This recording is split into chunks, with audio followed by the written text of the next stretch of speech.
ravi de vous retrouver dans ce nouveau numéro du Buzz TV. Salut Sarah. Salut Damien. Allez, aujourd'hui nous recevons une actrice qui s'apprête à envoyer quelques rayons de soleil dans votre salon grâce à l'une des séries les plus lumineuses de la télévision. Bonjour Béatrice Delaboulée. Bonjour. Bienvenue sur ce plateau, c'est un plaisir de vous recevoir. C'est cosy. Ah, vous avez vu, alors nous, contrairement à certaines chaînes, on n'a pas le repas qui vous sera servi à la fin de l'émission, désolé.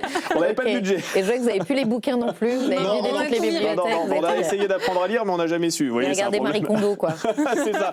Du coup, on regarde la télévision. Et Tropique Criminel, vous voyez, c'est le nom de la série que France 2 va diffuser ce vendredi en première partie de soirée. Donc c'est le lancement de la 6e saison et vous y retrouvez le brassard de flic aux côtés de Sonia Rolland. Alors nous, on aime cette fiction, c'est vrai, pour les intrigues qui y sont proposées, mais également pour les images qui sont absolument sublimes. La série, on le rappelle, elle est tournée en Martinique. En vérité, vous vous offrez des vacances aux frais de France Télévisions, Béatrice Delaboulée. Mais moi, j'ai rien demandé, Damien. Oui, bien sûr, c'est très agréable pour nous de tourner en Martinique. C'est sûr que ça a été une découverte pour moi. Je connaissais pas du tout la Martinique. Alors bon, maintenant je connais bien et j'adore. J'ai vraiment été adoptée par la Martinique et j'ai moi-même adopté la Martinique. Et comment vous faites pour rentrer en métropole lorsque vous avez tourné pendant des mois et des mois en Martinique? Ça doit être compliqué psychologiquement. C'est assez dur, c'est de plus en plus dur. Mais vous restez combien de temps le tournage dure? 4 mois. 4 mois. Ouais. Donc et vous avez une maison là-bas, non? J'ai une maison le temps du tournage, oui. Mais oui, c'est difficile de rentrer, mais en même temps, voilà, j'ai des racines aussi assez fortes et je suis contente de rentrer, de retrouver ma famille, mes amis. Ouais, c'est pas trop dur justement d'être éloigné de sa famille pendant si longtemps. Enfin, 4 mois, c'est. L'alternance est assez sympa. Alors moi, ma famille, j'en embarque une partie puisque ma fille vient avec moi. Elle est scolarisée là-bas. Elle fait depuis la moyenne section, elle est 2 trimestres à Paris et 1 trimestre en Martinique. Ah, c'est super. Et mon mari fait des allers-retours et voilà. Et mes amis viennent en visite. Donc on arrive à. Puis 4 mois, ça passe vite quand on prend du plaisir à ce qu'on fait. Bah adoptez-nous, Béatrice Delaboulée. On fait 4 mois d'émission ici, 4 mois d'émission en Martinique, franchement. On délocalise. On va parler au Figaro. Mais c'est vrai qu'on présente ça comme des vacances, mais en vérité, vous avez quand même un peu le temps de profiter là-bas ou vous faites que travailler, non, on tourne beaucoup. On tourne 76 jours d'affilée. Il y a une toute petite pause au milieu parce qu'on fait 4 épisodes puis 4 épisodes. On change un peu d'équipe entre les deux. Mais oui, les week-ends, moi, je profite pas mal. J'aime bien crapahuter. Je connais l'île de fond en comble. Et puis, je vais aussi visiter un peu les autres îles des Caraïbes. Il y en a des anglophones, des francophones. Il y a un peu de tout. Donc là, ce matin même, je regardais les billets pour Sainte-Lucie. C'est juste en face. C'est juste en face. Et j'y suis déjà allée il y a 5 ans en catamaran. Mais là, j'emmènerai bien mon mari quand il vient. Donc, c'est génial. Bon, on découvre toute la culture caribéenne qui est extrêmement riche et complexe. C'est très intéressant. On vous sent malheureuse, Béatrice Delaboulée. Allez, on va poursuivre cet entretien. Je peux pas cacher mon bonheur. Oui, ça, c'est sûr. Vous essayez de le contenir, mais malheureusement, oui, il déborde. Il déborde. Alors, on va poursuivre cet entretien avec vous dans quelques instants. Mais tout d'abord, je vous propose de découvrir les news médias présentés par Sarah Lecoeuvre. Allez, on commence les infos médias avec France 2 qui déprogramme envoyé spécial et complément d'enquête. Oui, alors juste le temps d'une soirée, je vous rassure. Ce soir, après le discours alarmiste d'Emmanuel Macron la semaine dernière sur la menace russe, la chaîne du service public a décidé de proposer un numéro spécial de l'événement. C'est cette émission présentée par Caroline Roux qui décryptera ce soir donc la montée des tensions internationales. Alors sur le plateau, il y a pas mal d'invités. Le ministre des Armées, Sébastien Lecornu, Dominique de Villepin, mais aussi Jean-Luc Mélenchon et Raphaël Glucksmann qui seront face à Caroline Roux. Alors on ne sait pas encore quand seront reprogrammés envoyés spéciaux et compléments d'enquête, mais dans les prochaines semaines évidemment. Ouais. Alors c'est vrai qu'on vit des moments assez troublés avec un contexte international très très tendu et il y a beaucoup d'acteurs, c'est vrai, qui prennent la parole sur la politique, qui s'engagent aussi parfois, qui signent des tribunes. Est-ce que vous considérez que c'est le rôle de l'actrice que vous êtes aussi parfois de s'engager en politique ou alors pour vous c'est un autre métier? Moi, je crois qu'il y a des acteurs qui sont très engagés spontanément. En fait, les acteurs sont des individus. Il y en a qui sont engagés politiquement, il y en a qui le sont pas. Souvent, ceux qui le sont savent de quoi ils parlent et donc c'est bien qu'ils le fassent. Moi, j'avoue, je suis pas très pointue. J'ai du mal à m'engager sur les causes, les causes qui soient nationales ou internationales, même si je suis assez consternée de ce qui se passe de façon internationale en ce moment. Mais j'ai peu de, c'est pas trop mon domaine la politique. Je suis plus concernée par les politiques plus locales. Donc effectivement, les problèmes martiniquais, par exemple, avec la vie chère, etc., Oui. l'histoire de l'histoire de la Martinique elle-même, tout ça me concerne beaucoup plus que les choses qui ont une ampleur plus grande. Voilà, c'est ma nature à moi, mais je suis pas très engagée sinon. J'aimerais l'être plus, mais c'est moins dans ma nature. Et là, on va parler un peu plus longuement tout à l'heure, mais c'est vrai que vous êtes sur scène aussi avec un one-woman show que vous allez jouer d'ailleurs en Martinique dans quelques jours, puisque vous allez tourner la 7e saison de Tropique Criminel. Est-ce que vous parlez de ces sujets-là aussi sur scène ? Non, mon spectacle n'est pas politique, puisque c'est vraiment pas dans mon ADN. En revanche, je parle de féminité assez spontanément, parce que voilà, c'est aussi un sujet du moment, mais c'est aussi un sujet personnel, parce que j'aborde le sujet de la misogynie au féminin, c'est-à-dire que les femmes sont elles-mêmes éduquées dans une espèce de misogynie sociétale qui les met en rivalité les unes par rapport aux autres, et c'est quelque chose dont elles souffrent aussi, dont moi j'ai souffert, et que j'essaye de guérir à travers ce spectacle, en parlant notamment des figures d'héroïnes de la grande ou de la petite histoire, de mon histoire à moi. Et donc voilà, je parle plutôt du combat féminin, mais voilà, pas de travers mon propre prisme. Vous dites que vous avez souffert de la misogynie de la part des femmes. C'était dans le travail, c'est tout au long de votre parcours? Un peu tout au long de mon parcours, à l'école aussi. Enfin voilà, ça peut prendre l'allure aussi de harcèlement scolaire ou tout ça. Ah oui, vraiment. Mais c'est vrai que c'est quelque chose qui, au bout de 40 ans d'existence, m'a fait commencer à m'interroger en me disant mais est-ce qu'il n'y a pas dans cette répétition de schéma quelque chose qui est plus universel, en fait, qui n'est pas que ma propre histoire, et en mettant le doigt dessus, je m'aperçois que ça parle à beaucoup de femmes, donc n'est-ce pas? C'est vrai. C'est vrai, il y a des femmes qui n'aiment pas les autres femmes. Coupable, oui, mais en fait, c'est pas être coupable ou pas coupable, je pense qu'on est tous un peu élevés dans c'est presque inconscient. Oui, c'est complètement inconscient, exactement, et c'est le fait d'avoir tous été élevés éduqués dans une...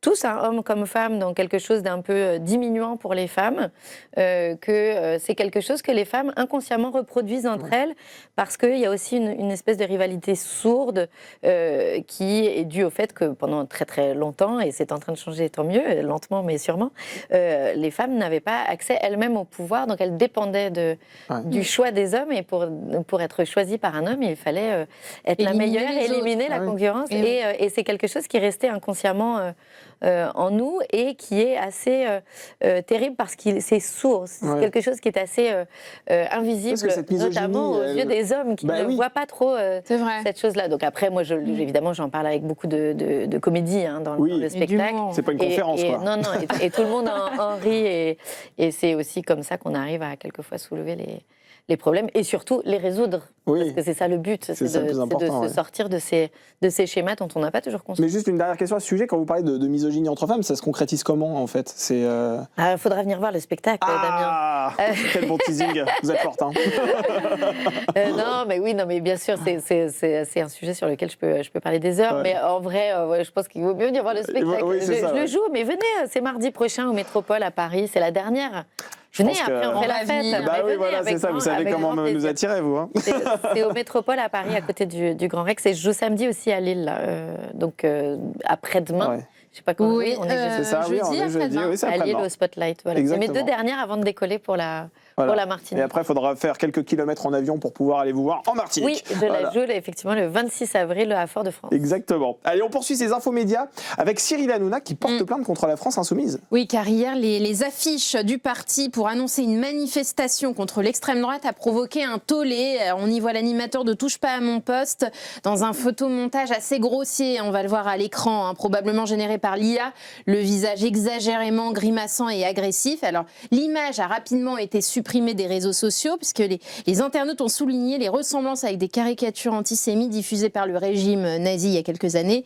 Nous préparons des actions judiciaires, ça c'est ce qu'a déclaré l'avocat de Cyril Hanouna hier, en invoquant une atteinte à l'image et en réfléchissant à d'autres actions liées à l'antisémitisme. Pour Gérald Darmanin, garde des Sceaux, c'est LFI met une cible dans le dos de Cyril Hanouna. Allez, on termine avec le chiffre du jour, vous avez choisi le 14. Oui, c'est le nombre de candidats qui participeront à Top Chef cette année. La nouvelle et 16e saison déjà est lancée le mercredi 26 mars sur M6. Et la chaîne dévoile cette semaine, au fur et à mesure, tous les candidats. Et pour la première fois, un couple va participer au programme. Il s'appelle Philippine Jaillet et Charles Neyers. Et ils sont à la tête d'un restaurant dans le 18e arrondissement de Paris, le Boréal. Elle s'occupe des entrées et des desserts. Et lui, c'est plutôt du plat, le chaud. Et puis, vous l'aurez compris, ils sont donc désormais adversaires dans le jeu de M6. Vous auriez pu participer avec votre mari à cette émission Moi, j'ai travaillé 15 ans avec mon mari dans la même troupe. Donc, moi, mais concurrence, c'est plus difficile. Ouais. Ils vont splitter le restaurant. Ah bah là, c'est le risque, mais bon. J'espère qu'ils vont pas s'éliminer. Mais ils ont mis du piment dans leur couple. Ah bah oui, là, très concret là. Voilà, c'est pas mal. Et d'ailleurs, vous parlez de votre mari. En préparant l'émission, on a vu que c'était alors Guillaume de Tonquédec, mais pas celui qu'on connaît pas le césarisé, non. Pas dans Fais pas ci, fais pas ça, quoi. C'est un autre. Non, il est musicien, il a un groupe électro qui s'appelle Chambre Noire, mais il est pas, non, c'est pas le même. Mais ça a dû provoquer des quiproquos fous, non? Des quiproquos dingues. Non, parce que racontez-nous, parce que ça doit être pas handicapant, mais presque, non? Alors oui, non. Alors nous, souvent, le gros avantage, c'est que grâce à Guillaume, qu'on connaît, avec qui on échange à chaque fois les anecdotes d'homonymie et de quiproquos, on est très reconnaissant parce que souvent on est upgradé à l'hôtel. Ah, c'est pas vrai. Ça c'est pas mal. Et dans l'avion, on a les meilleures tables et tout réserve à notre Guillaume de Tonquédec et ils arrivent et les gens doivent masquer qu'ils sont un peu déçus. Mais c'est trop tard, on a la belle chambre avec la bouteille qui nous attend et tout. Non, c'est vrai que c'est assez. Et vous connaissez donc? Oui, on se connaît. C'est la même famille, donc. Ah, en plus c'est de la même famille. Il y a deux Guillaume de Tonquédec. Il y en a trois. Il y en a même trois dans la même famille. Le troisième est Sourcier, je crois. Ah ouais. Il y a 3 Guillaume de Tonquédec. Il y a 3 Guillaume de Tonquédec. Il ne faut pas se tromper. Ça brouille les pistes. Oui, c'est ça, exactement. Oui, ça a dû, à mon avis, conduire vers des anecdotes assez croustillantes. Oui, c'est assez marrant. Mais rien de catastrophique pour le moment, tout va bien. Oui, non, tout va bien. Bon, tant que vous arrivez à les reconnaître, moi, j'ai 2 maris, du coup, je suis ravie. Et les deux me plaisent. Donc, Ah bah formidable. Quand vous en avez marre de l'un, vous allez vers l'autre. Voilà, c'est pratique. Je ne sais pas si la loi vous autorise à ça, d'ailleurs. Il faudra vraiment se renseigner. On va réviser la loi. Bon, en tout cas, Béatrice Delaboulé, vous êtes ici pour nous parler de la prochaine saison de Tropique Criminel. Ça arrive sur France 2 et on en parle tout de suite dans l'interview du Buzz TV. Allez, France 2 lance la 6e saison de Tropique Criminel. C'est ce vendredi en première partie de soirée. Vous y interprétez le rôle de Gaëlle Crivelli. C'est une policière haute en couleur dont on va parler, qui fait équipe avec Mélissa Sainte-Rose, qui est donc campée par Sonia Rolland. Quelle trajectoire cette nouvelle salve d'épisodes inédits va-t-elle prendre ? Là, la saison 6, elle est assez romance, en fait. Il y a une comédie romantique qui trame... Dès le départ, dès le départ. En mariage, on peut le dire. L'ouverture, c'est l'ouverture des saisons. Je crois qu'ils ont fait la bande-annonce avec, donc voilà, il n'y a pas de problème. Donc effectivement, ça commence par cette demande en mariage du personnage d'Arnaud, joué par Guillaume Gabriel, à Sonia Rolland, qui est une scène très drôle et à la fois très émouvante. Et c'est un peu le ton de la série, c'est à la fois drôle et émouvant. C'est vraiment... On a surfé sur la comédie romantique sur cette saison 6, et c'est très amusant à jouer parce qu'évidemment, ça mélange l'affect avec l'enquête, avec l'humour qui est vraiment aussi l'ADN de la série. Donc c'était une saison très jouissive à jouer. Et il y a aussi beaucoup d'action. Oui. Parce que on a Vous levez bien les jambes. À la fin du premier épisode, il y a une séance de baston. Ah ouais, franchement. Oui, non, pas d'ambiguïté. C'est pas du parce qu'on va croire qu'il dans le combat, je me casse. Mais on a un nouveau réalisateur sur cette saison qui s'appelle Julien Seri et qui est vraiment un réalisateur de films d'action. C'est dans son ADN, il adore ça. Et du coup, il a truffé tous les scénarios de plein de scènes d'action, de poursuites en voiture et tout. Donc ça a été vraiment un nouvel amusement aussi pour nous, ça, avec Sonia. On adore le sport, la castagne. Oui, parce qu'attendez, ce qu'on voit là, c'est-à-dire les quelques secondes de castagne à la fin du premier épisode... Ça dure au moins 3 minutes. Non, mais alors ça, c'est quand vous avez fait la prise, parce qu'en vérité, on sait que généralement, c'est pas forcément la première prise qui est retenue au montage. On a passé une après-midi à la tournée, celle-là. Donc à la fin, vous deviez avoir les adducteurs qui commençaient à cuire, non? Mais on était excités comme des puces. Non, mais c'est vrai, cette scène, donc cette séquence qui termine l'épisode 1, elle était très, très jouissive à tourner. En plus, celle qui joue la nana avec qui on se bat, c'est notre coach sportive. Donc c'était très amusant de jouer avec elle, Nancy Marie-Claire. Ouais. Et non, on n'était pas... on était vraiment... On avait beaucoup d'adrénaline à la fin de cette journée. Et on a dit à Julien, encore des scènes de combat. C'est vraiment amusant à jouer, quoi. Bon, non, les castagnes, c'est nous. Il n'y a pas de doublure. Bon. Et alors, votre personnage, on le sait, est haut en couleur. Encore cette saison, elle est du style à mettre une main aux fesses à son compagnon qui est son collègue. Fait encore. Ah oui, au milieu du commissariat. Oui.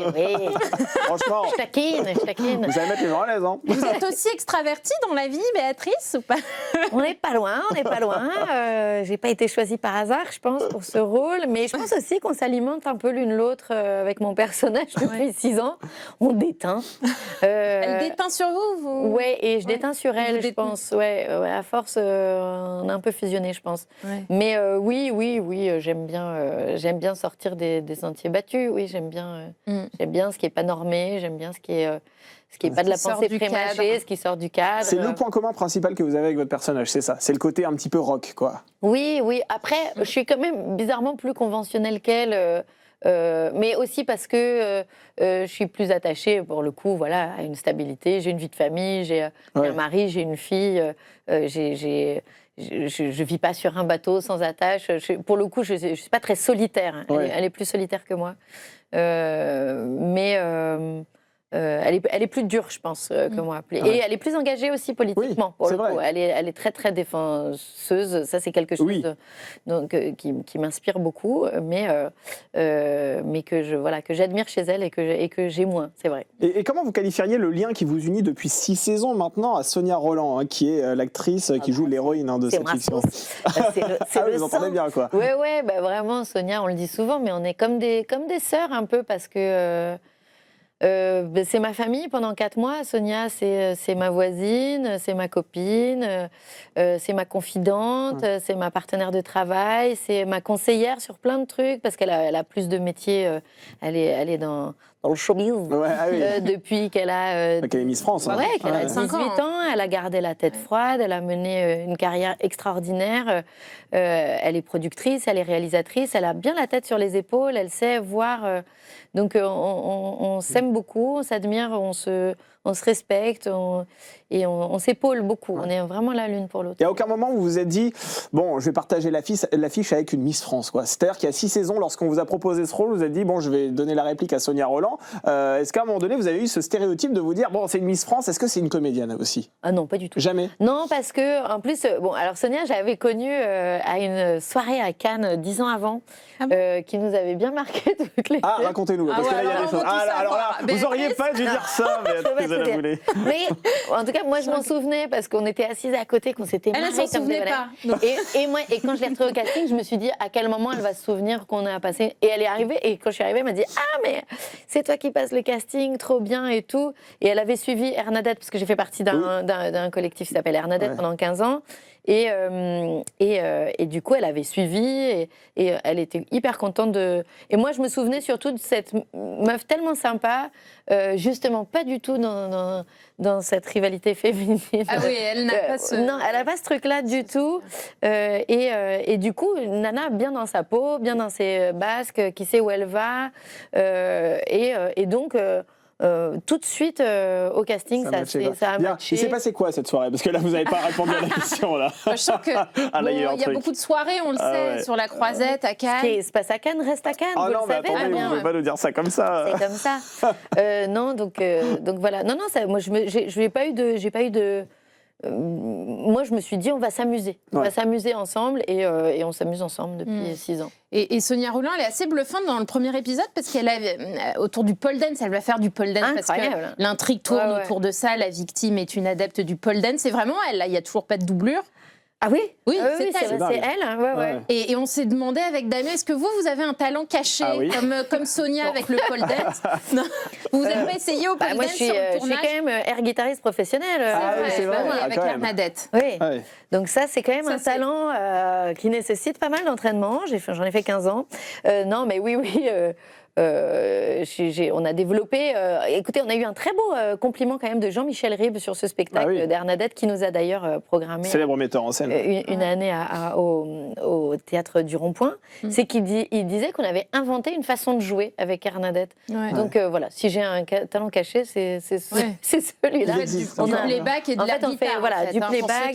C'est comme, si vous voulez, c'est comme si on était du dessin animé sur scène. C'est-à-dire qu'il y a une bande son qu'on a créée et nous, on l'incarne par le corps et bon, c'est de la pantomime synchronisée, si vous voulez, mais ça rend l'effet de comme un cartoon sur scène. Et c'est vrai qu'on est les seuls à faire ça au monde. Et ça existe encore, hein, le groupe ? Non, on a fini le 9 décembre 2023 au Trianon. On a fait nos 2 dernières complètes.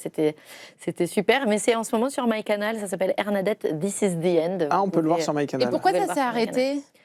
Vous aviez fait le tour ? Non, on n'a jamais fait le tour. Mais c'est beaucoup de... On était indépendants, production indépendante. On avait monté notre prod.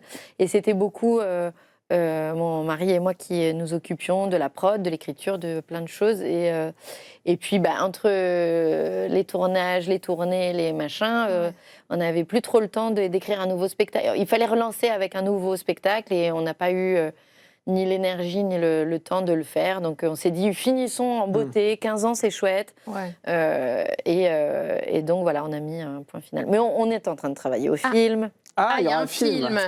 Voilà, donc ça va se reformer, peut-être une date exceptionnelle. Peut-être, on s'est toujours dit qu'il y aurait peut-être des dates anniversaires, des choses comme ça, donc stay tuned.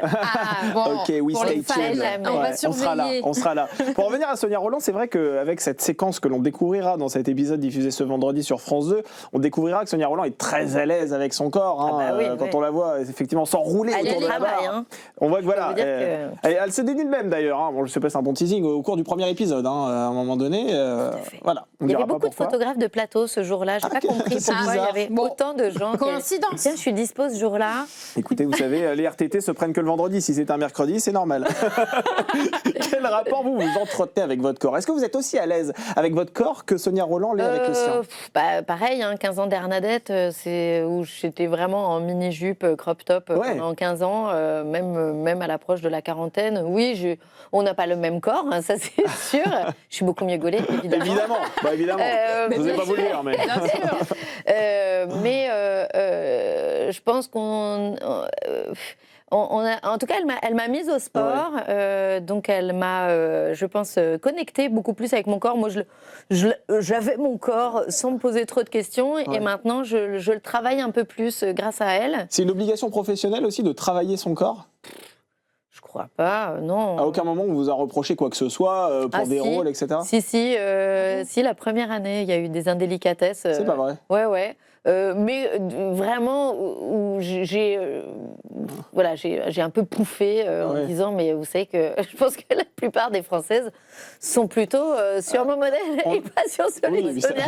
Donc c'est bien de montrer un peu tout à la télé. Non, moi j'ai pas de problème avec ça. Je pense que je sais les heures que ça représente, le corps de Sonia, parce que je l'ai pas travaillé. Donc c'est un sacrifice aussi. Il y a un investissement. Il y a un investissement. Il y a beaucoup de pression. Mais elle fait ça avec beaucoup de joie parce qu'elle aime le sport aussi. Donc je suis très admirative de ce qu'elle fait, mais ça vous a pas marqué parce que des remarques comme ça sur votre poids, votre apparence aurait pu vous...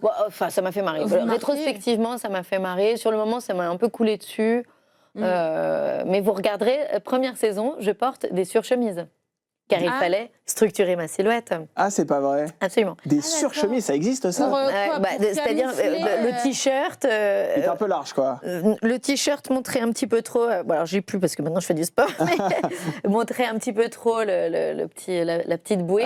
Du coup, après le premier jour de tournage, on m'a dit on va te rajouter des chemises. Il faisait 40 degrés et donc je tournais avec des... Donc, il y a encore un petit peu, je pense, dans la fabrication de la télévision, quelques esprits des années 80 qui sont encore là. Mais ça bouge, vous sentez que ça bouge? Mais ça bouge, et puis surtout, il faut je pense, voilà, il faut aussi faire bouger les choses de l'intérieur. C'est comme ce que je vous disais sur le spectacle. Je ne suis pas là pour être affligée par ce qui se passe, mais pour aider à faire évoluer les mentalités en douceur et dans la joie. Il n'y a pas de problème. Absolument. Et quelles sont les prochaines fictions dans lesquelles on va vous voir au cours des prochaines semaines, des prochains mois, hormis évidemment Tropique Criminel? Tropique Criminel, bien sûr. Je tourne en Martinique dans une fiction, une nouvelle série, la nouvelle série d'Éric Rochant et sa fille Capucine. Éric Rochant, c'est le Bureau des légendes. Le Bureau des légendes, rien que ça. C'est la classe quand même. Donc je suis hyper contente parce que quand j'ai su qu'il tournait en Martinique, j'ai demandé à passer des essais pour un rôle, n'importe lequel. Je voulais voir comment se passait la cuisine Rochant. Et j'ai été prise pour le rôle d'une juge. C'est une très jolie partition. J'ai 2 jours sur la série, mais je suis très très contente d'y participer. Donc voilà, ça s'appelle Bandit. Je ne sais pas quand ça sortira. Ce sera sur Netflix et je suis très très contente de faire partir de cette aventure. Génial. Vous allez vous installer en Martinique là. On va vous faire. Je veux bien être spécialiste de tournage en Martinique. C'est OK pour moi. Nous, on est prêts à faire des délocalisations pour venir vous interviewer, sachez-le. Moi, je vous accueille avec grande joie. Voilà. Est-ce que votre portefeuille nous accueille aussi? Parce qu'il va falloir vous payer le voyage, et ça, c'est important. On n'a pas les budgets. Déjà, je vous accueille dans ma maison, c'est pas mal. Avec plaisir. Alors là, on est là. On ramènera le champagne. Et alors, en préparant l'émission, on a regardé un peu sur vous. Et alors, on a découvert que vous vous appeliez... Tenez-vous prêts. Alors, attention, c'est long. Béatrice, Bérangère, Eugénie, Georgette, Dubuisson de la Boulay. C'est ça. Rien que ça. Il y a tout ça sur le passeport. Alors, il y a en plus le nom de mon mari, donc c'est vraiment... de ton Québec. Ouais, là, c'est vraiment écrit, c'est sur écrit grand comme ça. Mais non, parce qu'il faut que ça tienne sur une ligne. Et là, je viens de rajouter son nom. Je pense que là, je ne sais pas combien il y a de lettres. C'est un livre, en fait, votre passeport. Mais là, c'est vraiment beaucoup, Non, Béatrice, Bérangère, Eugénie, c'est mes prénoms. C'est mes prénoms, comme on a...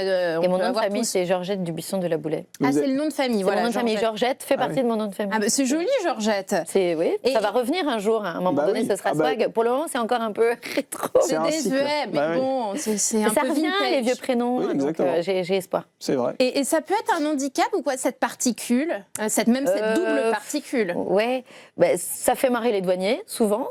Mais dans le métier, est-ce qu'on vous a regardé à vos débuts? Non, mais après, en grandissant, on est OK pour cultiver sa différence. Donc aujourd'hui, je m'en fiche un peu. C'est la scolarité, c'est plus dur. Ah, c'est vrai? Oui, au bac, quand on voit votre nom. Mais ça rentre pas, en plus. Moi, à l'oral, on est venu dans le couloir me chercher. On m'a dit « Georgette Dubuisson ». Ah oui, on a cru que c'était votre prénom et votre nom. Donc là, vous avez toute la classe qui rigole, quoi. Et là, il regarde, c'est qui? Et là, vous vous levez, et là, tout à coup, tout le monde se dit « Oh, mais c'est un agent secret, elle nous cache son identité depuis le début. » Et sur les billets d'avion, c'est Georgette Dubuisson Deul, ça rentre pas. Donc, quand tu dois taper ton nom, quand tu arrives à l'aéroport, tu sais plus jusqu'à quelle lettre ils ont pris. Donc, tu es là, vite, tiens mon avion. Sur votre carte bancaire aussi. Non, mais moi, j'ai un nom. Le nom d'usage, c'est de la Boulay. Et est-ce que vous avez hésité à prendre un nom d'artiste à un moment donné ou pas? Un nom de scène? Non. Non, jamais? Non, je sais pas, je m'appelle comme ça. Non, parce que vous auriez pu effectivement dire, c'est vrai, j'aurais pu effacer.